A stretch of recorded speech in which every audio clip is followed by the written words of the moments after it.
我和大胖媳妇接到了一个节目的邀约，邀请我们夫妻俩去一个挺盛大的晚会，唱一首歌。可以唱的歌曲有好几个，我们还可以挑。当时吧，我有点犹豫，我觉得大胖媳妇汉语太不好了，别说人家还想让我俩真唱，就哪怕是随便他假唱，他那口型都对不上。但是大胖媳妇听说了，她非常自信，她说她歌唱的那正经好呢。平时都是因为我只给大家展示她滑稽的一面，都不曾展示她真正的才华。跟我说她想去，就给她2天时间练，肯定没问题。然后我们就在办公室练了一整天。第一首备选曲目是《天仙配》。树上的鸟儿成双对，树上的鸟儿，树上的鸟儿，树上的鸟儿，树上的鸟儿。我当时啊，我真心话，我真是使出我所有的耐心教他的。树上的鸟儿成双对，水青色在笑颜，在笑颜。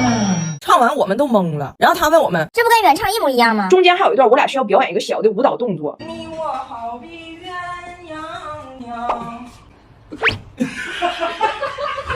夫妻双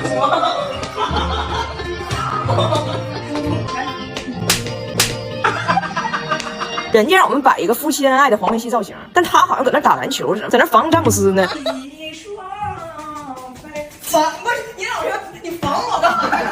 完了。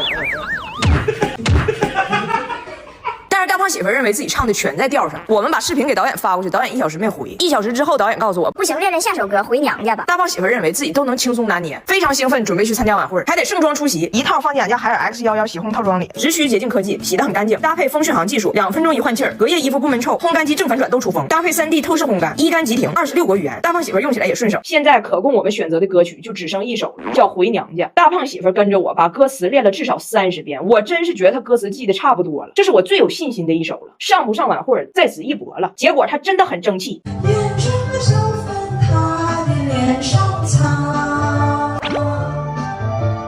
种一只鸡，打上一只鸡，把我吃上一个哇哇哇呀，咿呀咿呀咿呀儿喂。我说你看你唱那玩意儿能对吗？他检查了一遍，觉得问题出现在 either way 的发音上。眼睁着香粉在他脸上擦。种一只鸡，打上一只鸡，把我吃上一个胖娃娃呀，咿呀咿呀儿喂，咿呀咿呀儿喂。今天咱们就来讲一讲苏格兰男人和他的小歌曲儿。这是一个有故事的男人的味道，也是一个有味道男人的故事。总之是一段妖艳的红尘在坊间传至。你知道苏格兰小裙是咋穿的吗？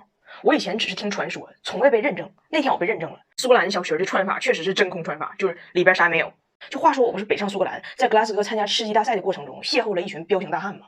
就因为我这个蜀身虎胆，被这群好汉带上梁山，就地安排喝了一顿嘛。这其中不是有一个人告我说的，明天你那个参加婚礼，大伙都喝高兴了以后，离穿小裙远点嘛。这个人呢，这姓 Sex， 就是咱们就管他叫老赛。这苏格兰这小裙子虽然看起来很骚气哈，但实际上它的这个材质特别厚实，特别板正，然后做工很精致，对这个材料的要求也非常高，所以它成本比较高。很多年轻人哈，我知道的很多年轻人去参加那个重要场合的时候，他这个小裙都是租的。10年前老赛办婚礼呢，就他这小裙就租的，他的未婚妻也是租的，不是他未婚妻的婚纱也是租的。然后婚礼的头一天，这不单身派对嘛，老赛就领着他这帮狐朋狗友们，这帮傻狍就去吃印度餐去了。为啥我说他傻狍呢？我在重要场合之前从来不吃印度餐。印度餐火焰山，肠中往事一锅端。然后第2天婚礼嘛，婚礼的第1场呢是在教堂，这个非常正式、非常圣洁的这个环节。这环节结束了以后呢，一般都赶第2场，到第2场就开吃开喝，然后就开敬酒，然后就开跳舞。这场就比较欢实的这一场。然后到了第2场以后呢，大伙就开喝嘛。然后这个环节吧，就往往安排这个新郎和新娘跳结婚之后的第1支舞。就这第1支舞往往就是最浪漫的一支舞嘛。我的朋友第2天也跳了，但是他俩这第1支舞让我给毁了。完事说回来啊，完事他俩这个老赛呀，就和他媳妇就要跳这第1支舞，他俩跳的就特别不和谐，你踩我，我踩你的，就跳不好。然后他朋友不知道为啥突然间就起个哄说：“你拉倒吧，老赛，要不然让你媳妇抱你跳吧。”我跟你说，喝到量的人，他身上最大的危险属性是啥呢？就是他不一定突然之间觉得什么事儿有意思。这老赛就是当时到量了嘛，就突然间觉得这个倡议太有意思了。啪嚓一下就过去，抱着媳妇大脖，一下给搂住了，然后跳媳妇身上了，给媳妇压坐地下了。他呢，就是之前喝的这啤酒一刮，完再加上他跳他媳妇身上，他媳妇砸地上的这一蹲，再加上大伙儿一群人这一大笑，这个刚结婚2个小时的已婚单人就发生了第一次放纵，就长征往事一波关。之后都发生了啥呢？就具体情景你就可以自己脑补了。那他还跟我撞人，没给我提一个事儿，他朋友给我爆料的，就因为他这个缩短小裙的特殊穿法，就真空穿法嘛，就是菩提本无树，明镜亦非台，本来无一物，何处染尘埃呢？对不？他第2天居然抖了，扑了，这裙子居然退回去了，他不租的吗？押金都拿回来了。他媳妇这婚纱那是完了，事儿在这个小镇的知名度呢达到什么程度呢？就他媳妇这婚纱退不回去了吧？而且他媳妇留住了，就花钱买了，没办法，花钱买了把这婚纱留住了，之后往出免费租都没人碰，都没人问。而且我听完这故事以后哈，第2天我参加婚礼，我看着穿小裙的，我都保持社交距离。就算穿裙子这个人啥也不干，你知道这裙子的上家是个什么冤孽呀？哥多说一句什么呢？我姓赛嘛，就他后来都管我叫赛喷泉。但是我说啥呢？我无所谓，就你嫂子也好啊，你哥也好，就包括你，还有这个加拿大友人，就是这个叫啥妹夫，就包括你俩都算在内。就是哥要说啥呢？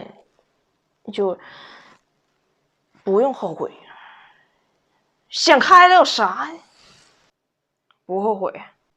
我没离吗？不后悔。人间不值得。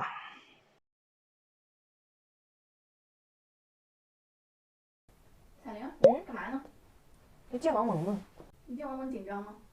我紧什么张呢？咱说咱也是咱讲话呢，见过世面。冬奥嘛，不冬奥也是我也要上冬奥大项，就上去就属于摘金那种的。就冬眠嘛，我要上冬奥大项，冬眠也是有技术的，上去就是不醒嘛，属于未眠。我在冬眠这个领域属于就是哈喇能给自己呛死的那种，就是那种也挺厉害。我第一次接触滑雪是一种什么偶然的机会呢？就有一次我在一雪坡上，完我长得小嘛还矮，让我姥爷给我装戳子里了，完一脚就踹下去了，抱着试试看的心理，属于单板。他是属于他一见冰他就来劲儿，那属于冰孩子。我不需要物料，我属于就是不用冰。汗海，走，就是哎呀，你这瞅你紧张的手都直嘚瑟，不就王蒙吗？哎呀妈，走，会，淡定一点。哎呀，我的妈呀，真是的。王老师在哪？哎呀，就是你好，我这个不行了，没行，这我就有点冲水，没事啊。紧什么张呢？咱说咱也是咱讲话呢，见过世面。你说俺家张大铁到底能不能听懂英语？张大铁不会说英语这个事儿，大家已经知道了。但是他到底能不能听懂一些？我现在也懵了。张大铁他听不懂英语的时候吧，很多时候你看不出来，因为他会装英语菜，但是态度好。你看他姐每次批评他的时候，他就听着，从来不顶嘴。Why do you always play？那眼神跟他爸被我批的时候是一模一样的，哎，就那么看着你。我跟你说多少回了？我跟你说多少回了？这好可爱。这爷俩一样，他就是没听懂。2个男人貌似绅士的眼神，背后是一模一样的心理活动。这女的在这说啥呢？但是你说他俩真的啥也听不懂吗？我发现也不是。Natalie, you need to pick me up on my school bus so you can say hello to my friends Nola and Bianca. Natalie, if you come, you can have dumplings, okay? Noodles! What about 韭菜的？韭菜不可以，我是知道。所以你看啊，张大铁和他爸是一样的，他们是选择性的。你说他啥也听不懂吧？还真看这事儿他想不想听？想听的他也能听懂。以前我听过别人说孩子是折射父母的一面镜子，我还不咋信。但是你看张大铁和他姐的相处模式，就能看出来父母给孩子影响有多深。最近温迪回去之后，就一直给我打电话，说他还要来，跟我说还有2个月就进入了2024年，他又升成了新年假，可以立马过来。给大伙儿愁完了，就一直不回他妈信息。温迪就天天给我发，你说我啥时候来？啥时候来？咱们一家人一起步入龙年，步入龙年。所以最近我可有招治大胖媳妇儿，她只要不听话，我就说你不听话，我把你妈叫来，立马好使。我刚搬家，我帮你干活去。可以。你不听话，我给你妈叫，我现在叫。